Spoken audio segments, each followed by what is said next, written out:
So sister, don't talk with the other sister. She will not give the answer. I'm here. কিন্তু আপনি যদি অন্য ধর্ম দেখেন, Sister are a Christian. She's a Christian, no?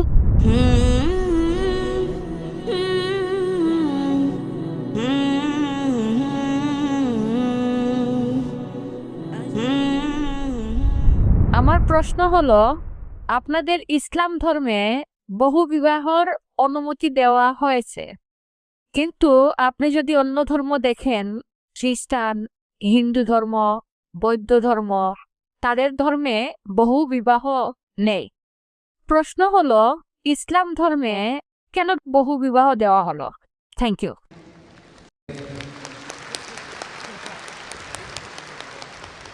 তবে ইসলামই হচ্ছে একমাত্র ধর্ম, আর কোরআনই একমাত্র ধর্মীয় গ্রন্থ এই পৃথিবীর বুকে যেটা বলছে একটা বিয়ে করতে।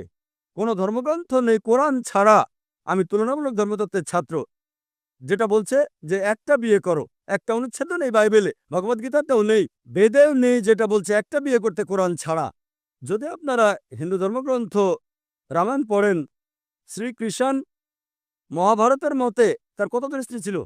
16,108 জন। তাহলে মুসলিমরা কেন 4টা করতে পারবো না? সমস্যা কোথায়? শ্রীকৃষ্ণের যেখানে স্ত্রী ছিল 16,108 জন, আমাদের 4 জন হলে সমস্যা কি? এরপর যদি আপনি বিষ্ণু পুরাণা অধ্যায় 24 অনুচ্ছেদ 1 পড়েন, বলছে একজন ব্রাহ্মণ 4 জন স্ত্রী থাকতে পারে। যদি ইহুদিদের গ্রন্থ পড়েন, এতে অনুমতি আছে যত ইচ্ছা তত বিয়ে করার। যদি খ্রিস্টানদের বাইবেল পড়েন, এতে অনুমতি আছে যত ইচ্ছা তত বিয়ে করার জন্য।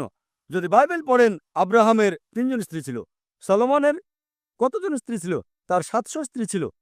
পরবর্তীতে চার্চ নিষেধাজ্ঞা জারি করলো যে খ্রিস্টান একটা বিয়ে করবে, বাইবেল মানা করেনি। আর ইহুদি সম্প্রদায় একাধিক বিয়ে করত। এটা ছিল 1950 সালে, যখন চিফ রাবি সাইনড পাশ করে যে ইহুদিরা একটা বিয়ে করবে। সুতরাং নিষেধ করেছে রাবি, ইহুদি গ্রন্থ না। আর হিন্দু ধর্মগ্রন্থ মতে যত ইচ্ছা বিয়ে করতে পারেন। এবার দেখি কোরআন কি বলে। কোরআন বলছে সূরা নিসা অধ্যায় 4 আয়াত 3, তোমাদের পছন্দের মেয়েকে বিয়ে করো 2, 3 বা 4, কিন্তু যদি ন্যায় বিচার করতে না পারো তাহলে একটা।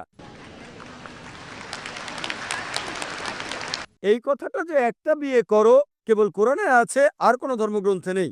বলা হয়েছে পছন্দের মেয়েকে বিয়ে করতে 2, 3 বা 4, কিন্তু ন্যায় বিচার করতে না পারলে একটা বিয়ে করো। আর কেউ যদি একের অধিক বিয়ে করতে চায়, কোরআনের দেওয়া একটা শর্ত হলো ন্যায় বিচার করা। যদি সমান আচরণ করতে না পারো, একটা বিয়ে করতে হবে। এখন কি কারণ, যুক্তিসঙ্গত কারণ একজন ভাবতে পারে কেন ইসলাম পুরুষকে একের অধিক বিবাহ নির্দিষ্ট করেছে? অনেক অমুসলিম মনে করে এটা ফরজ, বাধ্যতামূলক। এটা বাধ্যতামূলক নয়, অতিরিক্ত। এটা ফরজ না। আশা করি উত্তরটা পেয়েছেন।